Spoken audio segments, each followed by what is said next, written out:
একটি লাশ আর তাকে ঘিরে লাখো মানুষের দল, রাস্তা মাঠ সবখানে শুধু মানুষ আর মানুষ।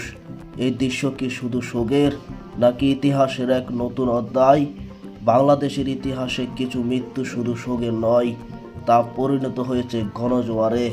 কিন্তু প্রশ্ন হলো, বাংলাদেশের ইতিহাসের সব থেকে বড় জানাজা কাজ ছিল? ওসমান হাদি, দেলোয়ার হোসেন সাঈদী, নাকি শহীদ রাষ্ট্রপতি জিয়াউর রহমানের? আজ আবেগ নয়, ঐতিহাসিক প্রমাণের আলোতে খুঁজব সে সমস্ত উত্তর। চলুন শুরু করা যাক।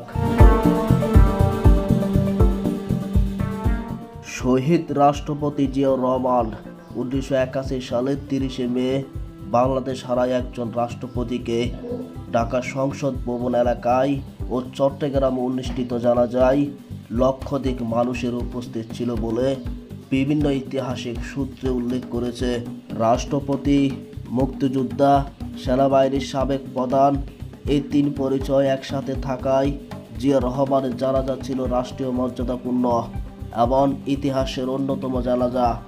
তবে এখনকার জনসংখ্যা ছিল আজকের তুলনায় অনেক কম, এই বিষয়টি মাথায় রাখা জরুরি। অন্যদিকে 2023 সালে দেলোয়ার হোসেন সাঈদীর মৃত্যুর পর পিরোজপুরের আশেপাশে এলাকায় 10 থেকে 15 লাখ মানুষের উপস্থিতি।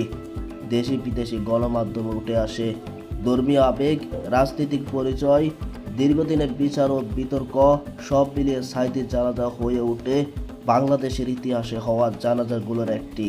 সাম্প্রতিক সময়ে নিহত জুলাই আন্দোলনের যোদ্ধা ওসমান হাদি, তার জানাজা রাজধানী থেকে জেলা পর্যন্ত মানুষের ঢল নামে।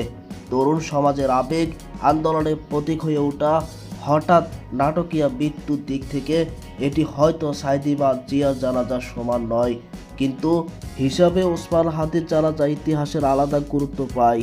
বাংলাদেশের ইতিহাসে সব থেকে বড় জানাজা শুধু সংখ্যা দিয়ে মাপা যায় না, তা মাপা হয় আবেগ, প্রভাব ও ইতিহাসের তার ছাপ দিয়ে। আপনার মতামত, কোন জানাজা বাংলাদেশের ইতিহাসের সবচেয়ে তকমাপূর্ণ? কমেন্টে জানান। ভিডিওটি ভালো লাগলে লাইক দিন আর এমন ভিডিও পেতে সাবস্ক্রাইব করে রাখুন। ধন্যবাদ।